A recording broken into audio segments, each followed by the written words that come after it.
Kevin Fields. I am the Senior Vice President, Chief Operating Officer for Louisville Central Community Center, and today I'm proud to welcome you to the AAI Community Criminal Justice Summit.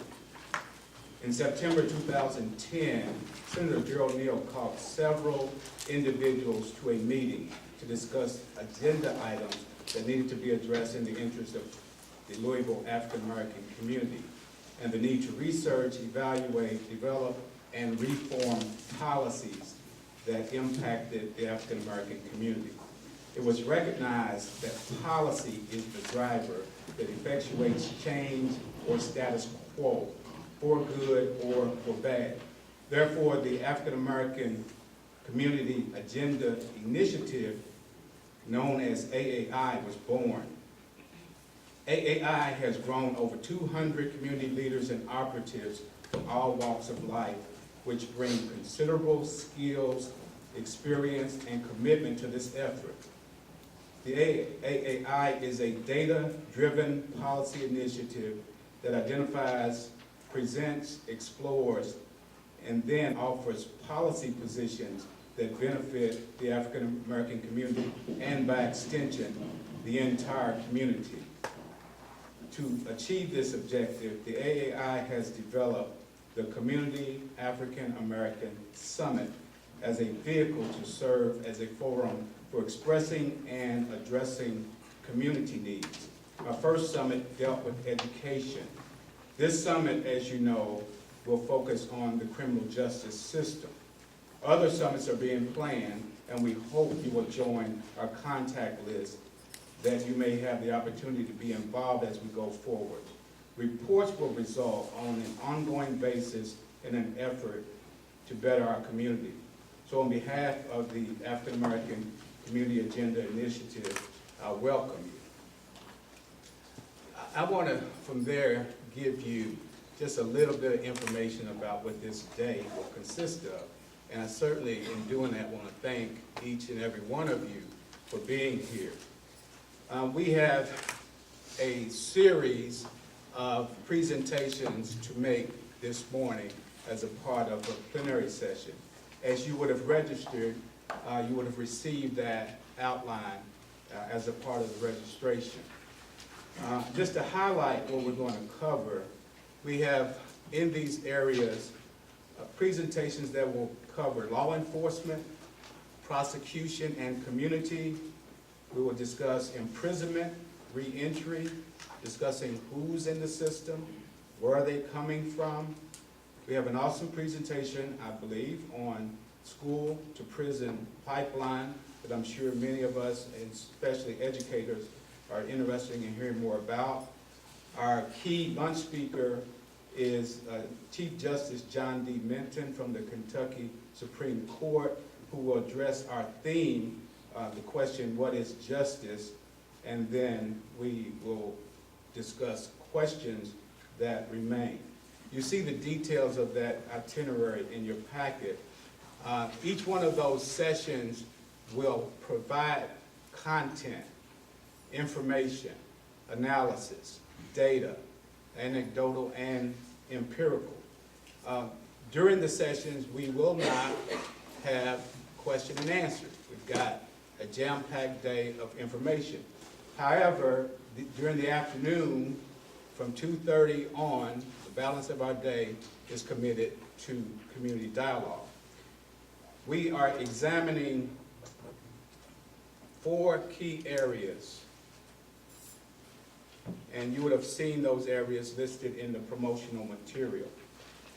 A big part of the challenge is to address the potential for closing the gap on disparities in the justice system that affect our community, and especially the African American community. So again, I welcome you to this summit. I'm going to introduce my colleague in the AAI movement, Mr. Alan Benson, who will officiate the rest of the day. I will return later in the afternoon to get more in depth with the breakouts. And I'll just mention the 6 strand areas that we'll be discussing in the breakouts. Certainly local law enforcement is a key area where policy is of concern. So we will be examining the Louisville Metro Police Department. We will be discussing community and neighborhood leadership, restorative justice, the judicial system, juvenile justice, and this topic of evidence-based crime policy. On the second side of your itinerary, you will see a breakdown of those policy strand areas and subtopics. As a registrant, you would have received this same information in an electronic form in your email. You may not have seen it yet. Just went out overnight. But as you hit on these links, you will have access to information that provides food for thought as we examine these policy areas. So again, I welcome you to the summit on behalf of the African American Agenda Initiative, and now introduce Alan Benson. Good morning, everybody. Good morning. My name is Alan Benson, and I am a member of AAI, as well as I am the Director of Business and Personnel at Kentucky State University.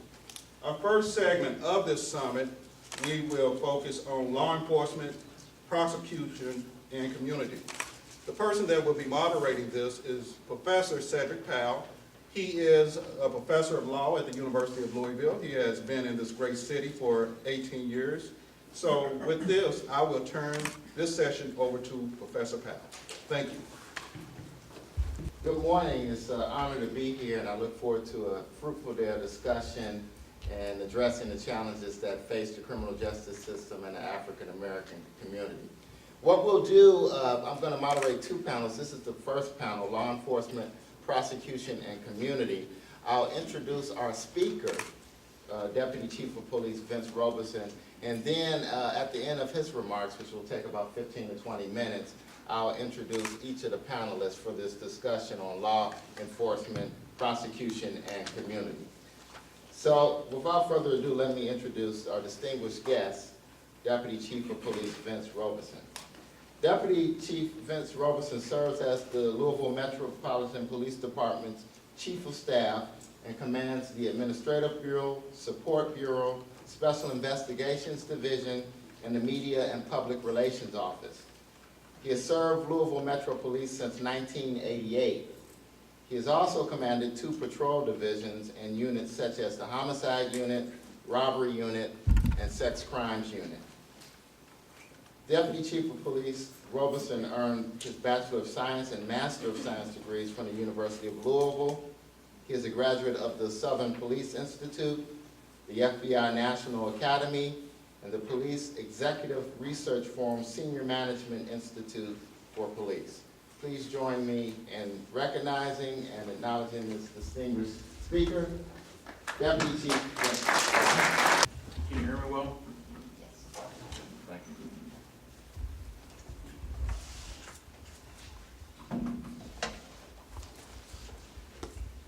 I have a few slides to present today, so I'm going to stand at this podium, please.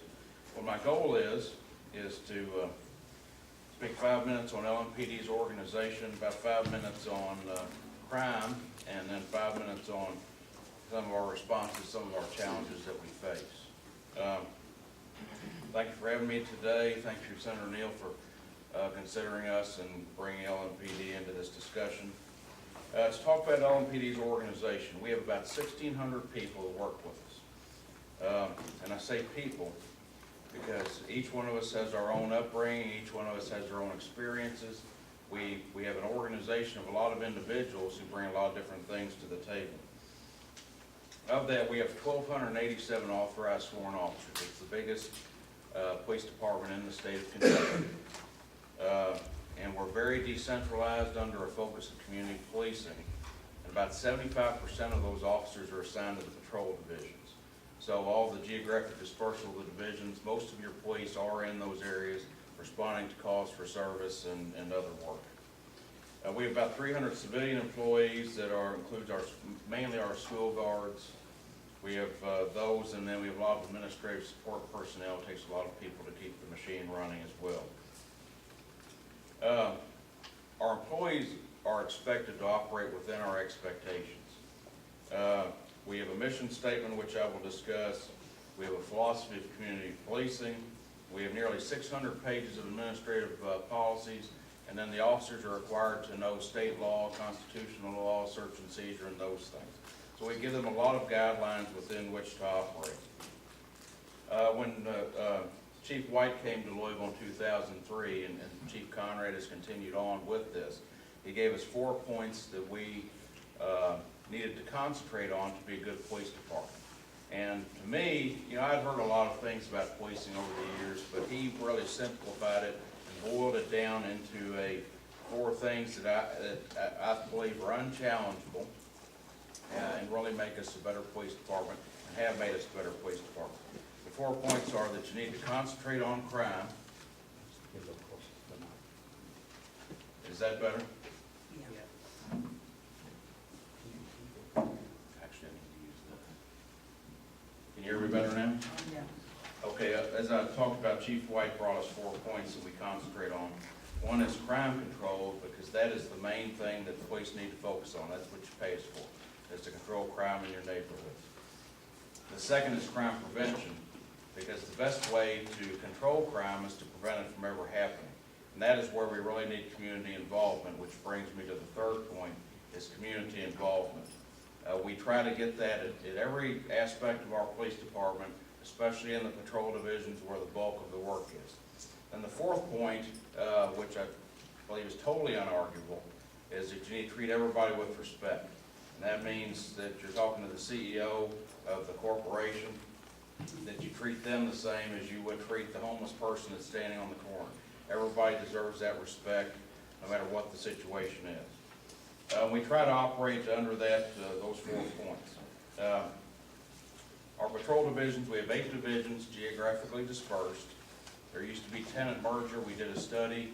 We came up with 8. We tried to keep neighborhoods together. We looked at a lot of different factors, and we developed 8 patrol divisions. And within those, there's 44 beats. And the beats are where officers are assigned to work during that shift.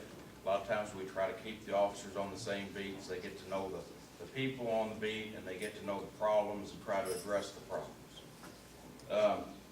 And then we have a division commander that is a major, and they are 24/7, 365 days a year responsible for crime and developing solutions to that crime within that geographic area. We use a primary management tool for crime called CompStat, which developed in 1993 in New York City. And we took it on under Chief Hamilton at that point. We have weekly crime meetings where we look at every dot on the map. And a dot represents to us where crime has occurred. And we depend on the commanders to develop solutions to eliminate those dots, to make the neighborhoods more safe. They're expected to identify patterns, frequent offenders, and develop strategies to address those offenders. Now let me talk a little bit about crime in Louisville Metro. The focus seems to be on violent crime lately. And we have a lot of property crime, but we have also a lot of violent crime in Louisville. But I want to give you some comparison data to other cities as well, so that you can see how we relate to these other cities. I'll give you some numbers. In 2001, we had 40 homicides. We had a dip in homicides. It was the lowest year in about 50 years of experience that Louisville had in 2001. The city of Louisville had 25 homicides and the county had 15. The next year, 52, and then the years following were pretty much standard with that. We had a bump to 66 in 2004. Then we ran a tough spot around 2007, 2008, where we had 71 and 77. Those were big numbers, but I'm going to show you some other numbers to give those comparison to. Last year we had 51. So your goal is always no homicides, but if you look across America, that is not what's happening. It never has happened, and we have a realization that we need to focus on this violent criminal activity. This year to date, I know there's been a lot of information in the news about this surge in violent crime, but the reality is we've had, as of Sunday, we had 22 homicides year to date. Now compare that to the other years. between 2003 and last year. 2003, there have been 20 year-to-date. 2008, there were 22. 2010 and 11, there were 21. But all the other years in dispersed in there exceeded the 22. So it's strange to me that we're talking about 741,000 citizens in Louisville. We almost always have the same pattern of homicides, give or take a few. And it's very unusual for me for that to comprehend that with that many citizens, but we always kind of maintain that same level. Now, when we talk about homicides, we need to talk about shootings. Most of our homicides are related to shootings in Louisville. And the medical care that has occurred, the improvements in medical care over the years has tremendously helped us in reducing homicides. So you need to look at what the violent crime is in the shootings to compare yourself to how are we doing otherwise. Louisville has a significant amount of shootings. 2007 we had 223, 2008 237. Now I'll go back to the last couple of years. 188, 2010 196, and 2011 196. We are on track this year to be about the same as the previous years. But I want to show you a comparison that we do. Sure, my mouse isn't working here. All right, okay.